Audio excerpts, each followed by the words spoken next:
New data on the AstraZeneca shot just in. That company could soon apply for emergency use authorization here in the U.S. as the daily vaccination rate in this country hits 3 million for the first time. And we've got a couple of Cinderellas after the first weekend of March Madness. Monday Need to Know. Let's go.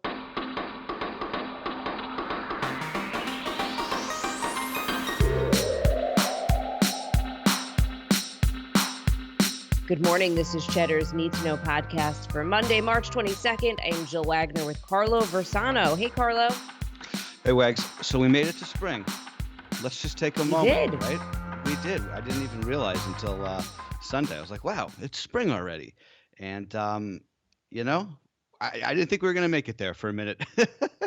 Do you remember whenever that was, last fall, when the CDC director said, it's like, listen, we're going to have the worst winter in this country in modern history, and everyone needs to be prepared. I mean, we did, really, when you think about it, but we made it through, and we're on the other side. And the birds are chirping out here in Brooklyn. The buds are coming in on the trees. So things are looking up. Okay, good to know we are on March 22nd. And Carlo, you are still an optimist. I like it. I'm still an optimist. All right, let's get to some breaking news that happened overnight. The AstraZeneca vaccine now deemed 79% effective, and it offers complete protection against the worst outcomes across age groups. This is according to results of the first large U.S. clinical trial.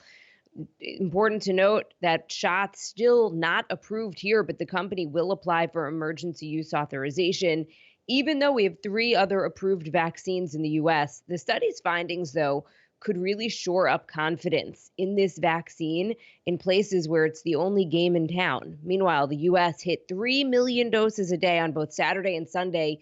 New records coming as cases now back on the rise in at least 20 states. Important to note that.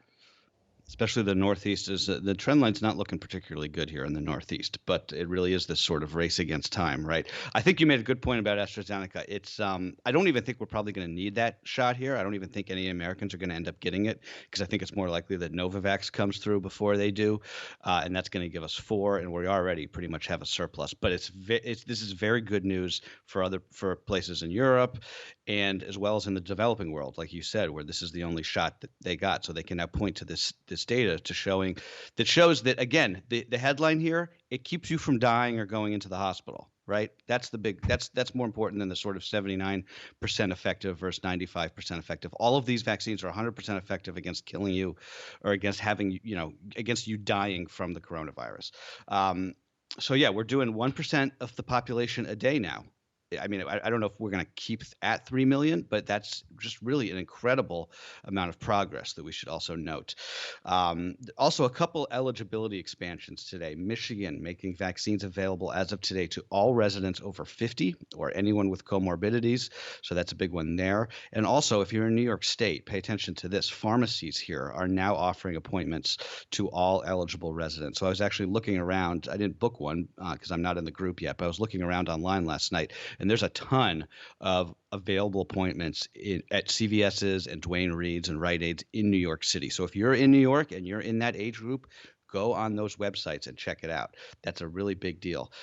We're really coming up, I think, to a place where there's going to be enough supply and places to get vaccinated that everybody who wants one can get one. We're not there yet, obviously, but we're getting there. And then we can wait a couple of weeks and we can go back to our lives. I really think that pretty much the moment that we're like a month from the point that all Americans have had access, I think that everything changes then.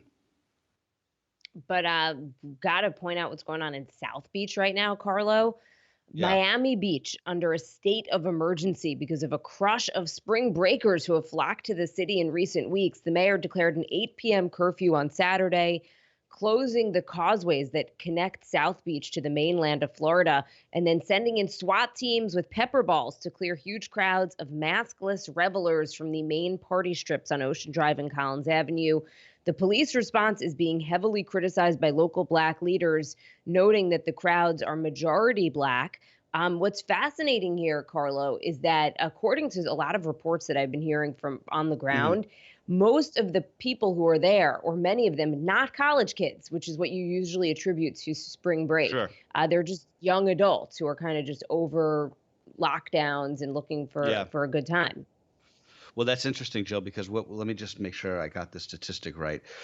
Yeah, more than half. There's 1,000 people have been arrested, according to Miami PD. More than half of those people are from out of state. I mean, I think it's shocking that they didn't really seem to account for these kind of crowds, I guess. But I would give the city a break here. I mean, first of all, if you've ever been to Miami during either spring break or Art Basel, like it's insanity. It's total insanity, even in a regular year.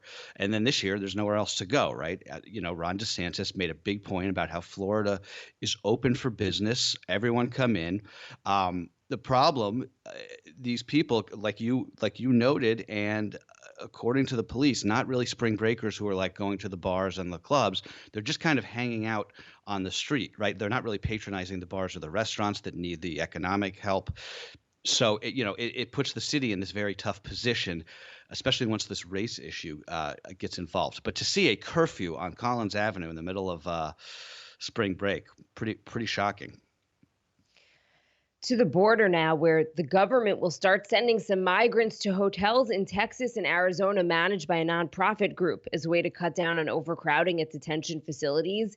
At the current pace, as many as 2 million migrants will reach the border this year. The Biden administration is facing a growing crisis here that could undercut its recent political victories. The surge is at least partially the result of the White House saying that it would let unaccompanied minors into the country, breaking with past administrations.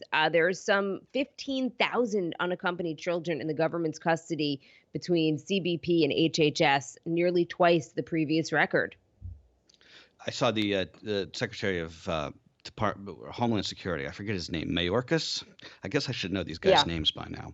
I saw him on Fox News yesterday telling Chris Wallace. I thought this was a great, hilarious, bureaucratic quote. "We are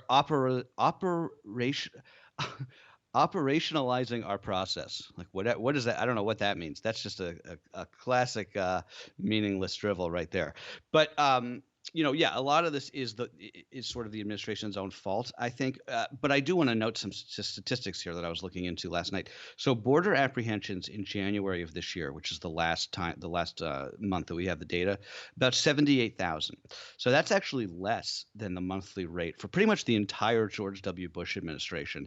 And that was back when it was mostly Mexicans coming over rather than Central Americans for the most part. Neither party really cared all that much back then, especially after 9/11. Remember, Bush came into office trying to make an immigration deal, and then 9/11 happened, and it just went on the back burner where it stayed. But the political consensus now, I think, from what I can gather, is that this laissez-faire attitude about illegal immigration was sort of like the seed on the right that eventually sprouted Trumpism.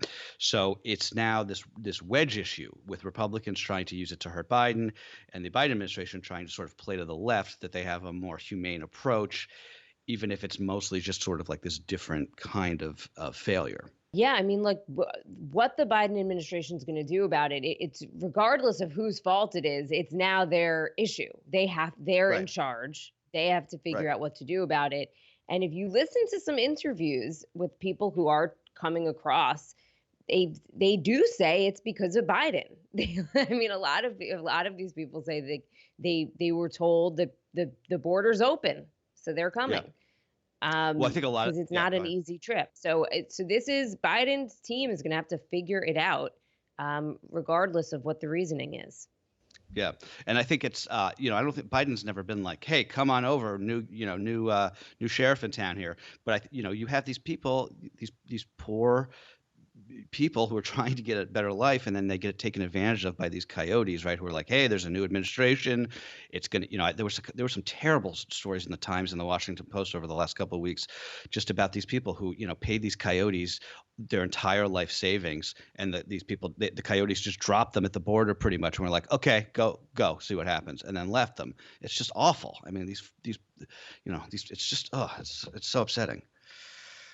Meanwhile, the war in Afghanistan turning 20 years old this Oh, November. But before that, there is a tentative deadline of May 1st for the U.S. to withdraw its remaining troops from the country, a deadline that President Biden has said will be tough to meet. He sent his Secretary of Defense on an unannounced trip to Kabul over the weekend, and the Secretary of State's going to Brussels this week to meet with NATO allies to talk all about the state of this war, which is America's longest. 20 years. Secretary of Defense Lloyd Austin said that when he was in Kabul this weekend that he wants a, quote, responsible end to the war, also noting that the Taliban violence remains high, to which the follow-up question should have been, so what? Is it ever not high? I mean, who cares about the Taliban? I don't care about the Taliban. Am I supposed to care about the Taliban? Maybe. I mean, I cared about the Taliban in, October and November of 2001. I don't anymore. I mean, I could talk about this forever, and it's a Monday, so I won't. But we also just hit our 18-year anniversary of the Iraq War, Jill, last week. Meaning, if you were born the night of the U.S. invasion of Iraq, you can now go fight there. Congratulations. We still got 2,500 troops in Iraq for some reason. Also, another 3,500 in Afghanistan, including 1,000 off-the-books troops doing God knows what. And they'll be there, I don't know, forever until my daughter is old enough to go fight, maybe. Let's talk a little college hoops. We got to lighten the mood on this Monday, Yes, Carlo. please. Sorry. Abilene Christian and Oral Roberts are the two top Cinderella stories after the first weekend of March Madness. Abilene shocked number 3 Texas. Oral Roberts pulled off not one, but 2 upsets, beating number 2 Ohio State in the first round and then following it up with a comeback against number 7 Florida. The Golden Eagles, the second ever 15 seed to make it to the Sweet 16 round. I was watching that Ohio State game. Not fun in this house, but Mike must have been bummed. This team is very good. They have really good shooting. It's incredible to watch. Oral Roberts. Yes, Oral Roberts. Also, some other upsets. Loyola Chicago taking Illinois off the board. Syracuse beat West Virginia. Oregon State took down Oklahoma State. And I don't know if anybody else. When I watch March Madness now, all I think, I'm just like, these kids look like babies. That's how you know you're getting old, I guess, right? With the exception of the center on Loyola, Cameron Krutwig. I don't know if you've seen him. He's sort of become this like viral sensation. He looks like he could be my father. He looks like he could be like working out at the YMCA in the 70s. It's got like an amazing mustache. I have not seen. I'm gonna Google. By the way, Loyola College has been a Cinderella story before, and that the school's biggest fan, Sister Jean, is back, fully vaccinated, by the way, and in the stands cheering them on. She's like, I think she's literally 101, right? Unbelievable. I don't know. She was born. She was born in 1919. My God, good for her. She survived the Spanish flu. Yeah, really. And she's going to survive this one. Amazing.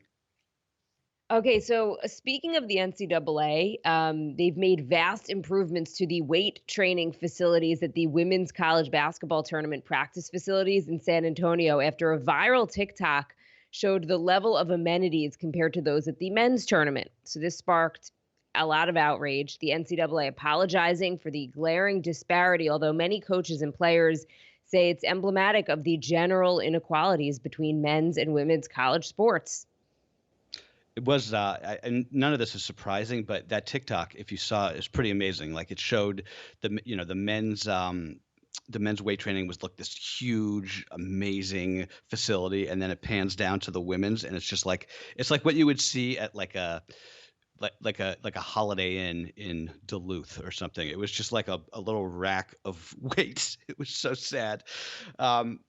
So again, I don't think any of this is surprising, but it is interesting to see how social media is really able to highlight these issues in a way that's new and in a way that that really resonates for people, like that TikTok did. Just because it's so, once you see the disparity, it's really hard to look away.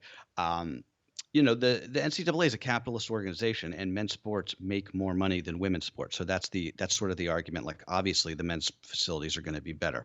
The problem is that the NCAA, they sort of want things both ways. if college sports were truly the capitalist endeavor that the league says that it is, then players should be able to profit off of their likeness and get paid, which they can't.